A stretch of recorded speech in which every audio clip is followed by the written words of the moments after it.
Saudara-saudari terkasih, apakah saudara sudah memulai hari ini dengan penuh sukacita dan punya niat untuk berbuat baik meskipun kecil? Semoga Tuhan memberkati niat baik saudara. Kita seringkali berbicara tentang ego. Ego itu menjengkelkan. Juga kalau ada orang egois itu menyebalkan.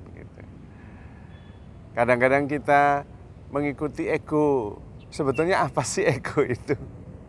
Dan bagaimana kita bisa tahu kalau kita sudah tidak egois? Nah, ini penting. Ego sebetulnya tidak lain adalah kumpulan dari pikiran-pikiran kita. Apa yang kita inginkan, apa yang kita pilih, apa yang kita tolak, apa yang kita nilai baik, buruk, ya itulah ego. Sebetulnya sekumpulan pikiran yang kemudian kita ikuti terus-menerus. Dan ego ini kemudian memproyeksikan segala-galanya keluar. Maka sebetulnya ego itu menyesatkan kita sendiri.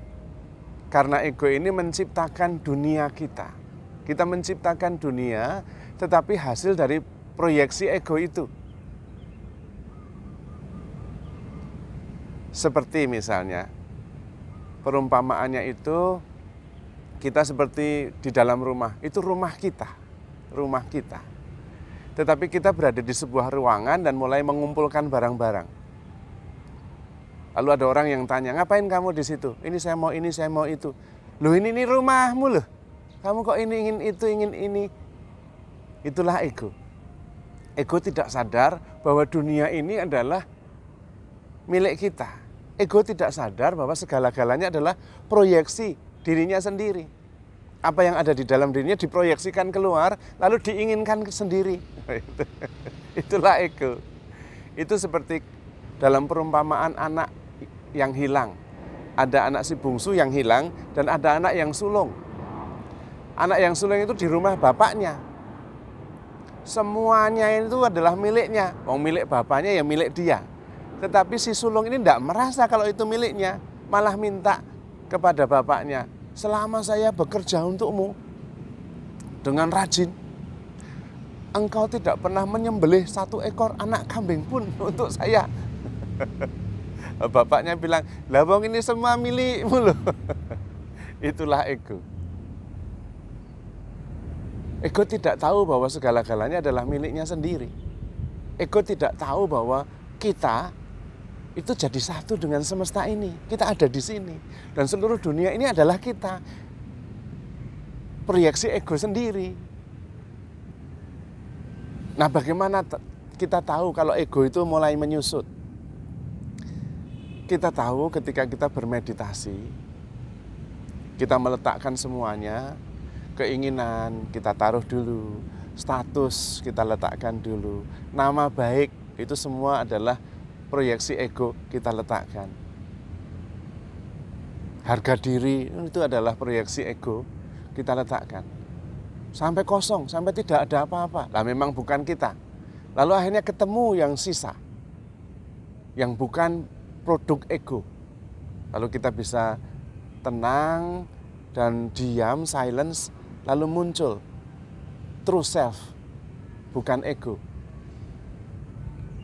Nah, kemudian ego mulai meluruh, mulai lemah, mulai hilang. Kapan kita tahu kalau ego mulai melemah? Ada beberapa tanda. Tanda yang pertama adalah damai. Ketika kita berdamai, kita merasa damai, tenang, tinggal di dalam diri sendiri, kita tinggal di dalam true self, yang ada itu adalah damai, tenang, tidak masalah situasi di sekitarnya. Anda tetap bisa berdamai, karena Anda sadar bahwa situasi di sekitarnya itu hanya proyeksi dari ego. Ketika Anda menyadari itu, dan Anda bisa merasakan damai, karena Anda tahu bahwa Anda melampaui mentransendensi apapun yang Anda hadapi, dan kemudian tidak tinggal di dalam diri dan merasa tenang, nah egonya sudah mulai berkurang. Itu. Apapun situasinya, Anda damai. Damai dalam arti yang dalam. Kalau bahasanya Tuhan Yesus, damai yang tidak berasal dari dunia. Itu damai, itu tanda pertama, ego sudah mulai berkurang cengkeramannya. Tanda yang kedua itu detachment. Anda itu tidak terlalu, Anda dan saya, tidak terlalu passionate banget pada sesuatu. Ada disyukuri, tidak ada ya disyukuri. Ini berkaitan dengan tanda yang ketiga. Anda itu bahagia dengan apa yang Anda punya, bahagia, puas. Dan Anda juga bahagia dan puas dengan yang tidak Anda punya. Karena yang tidak bahagia itu ya ego. Ego itu ingin memiliki macam-macam. Maka tidak pernah puas. Sementara diri Anda yang sejati itu bisa menerima diri. Nah, ini juga tanda berikutnya. Total acceptance. Apapun yang terjadi, Anda terima dengan ikhlas. Anda syukuri. Dan tidak terlalu terobsesi dengan pikiran, dengan perencanaan. Tidak. Berhasil ya disyukuri, tidak berhasil ya disyukuri. Karena sadar bahwa banyak hal itu berkaitan dengan proyeksi pikiran kita sendiri. Berkaitan dengan kebutuhan badani kita. Maka kemudian kita bisa melepaskannya. Menerimanya apa saja. Jadi damai, puas, penuh sukacita, kemudian detachment, itu tanda-tanda yang sangat jelas. Tidak menginginkan segala sesuatu. Kemudian total acceptance. Dan yang kelima, quiet mind. Pikiran itu lama-lama berkurang sendiri. Biasanya mikir nanti ini gimana-gimana, alah itu nanti. Jalani, syukuri, fokus, konsisten. Hasilnya bagaimana? Tidak usah dipikir. Kemudian banyak hal tidak harus dipikirkan, tetapi dijalani, disyukuri.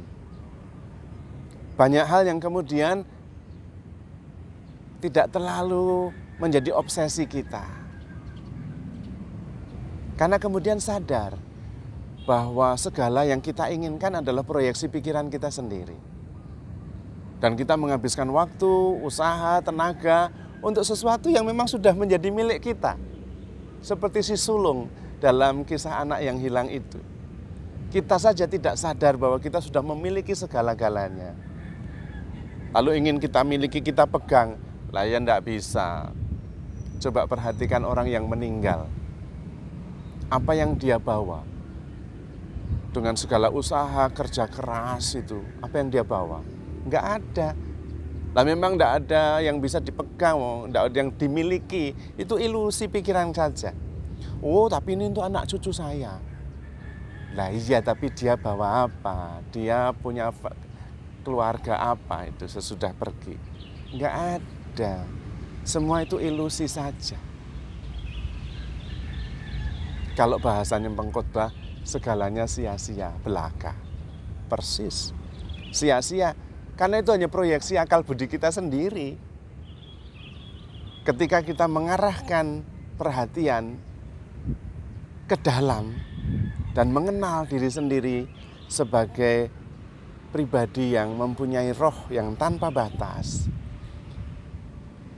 tidak berbentuk,